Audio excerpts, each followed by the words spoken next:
Ready that spaghetti? It's Datsa, and today we're actually going to be doing a redesign of NieR.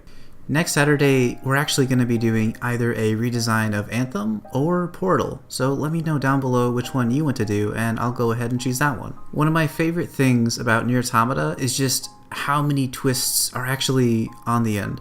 Think about it, like in most movies and video games, usually there's one twist or two twists, but NieR Automata is like a churro compared to those, a complete churro. There's like 6-7 twists and it's insane. I've always found NieR's design philosophy to be very intricately crafted, if that makes sense.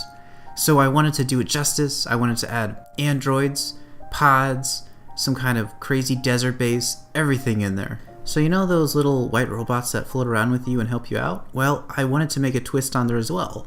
What if all the pods had some kind of queen pod, and that queen pod was a boss that you had to face? So this is kind of the inspiration for what you're seeing right now. Never have I failed so hard to make a redesign of anything, let me tell you.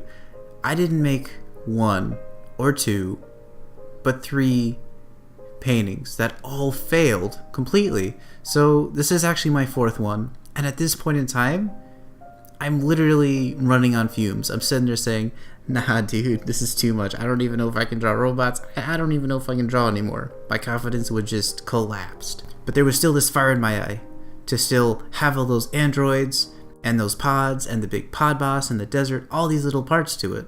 So I kind of kept with that, and honestly, it was still looking really bad.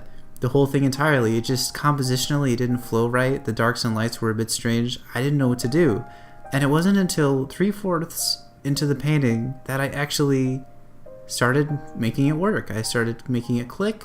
It started to take some shape, and a lot of it had to do with the fact that it has some very basic value grouping. So the lower third of the actual painting is all dark. The middle third is relatively medium in terms of value.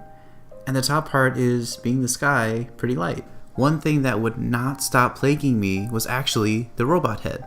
The reason being is that since it was such a light color, it was almost blending in with the sky. So I had to problem solve, and I figured out a couple of easy tricks to kind of make it pop a little bit more.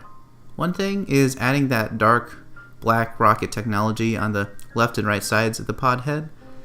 And another thing was making it more than just a simple box. That is, sculpting it so I can add more shadows on the actual pod head, if that makes sense.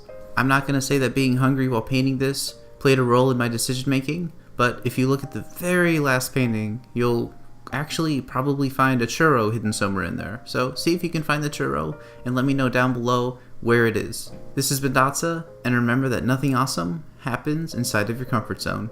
See you next Saturday.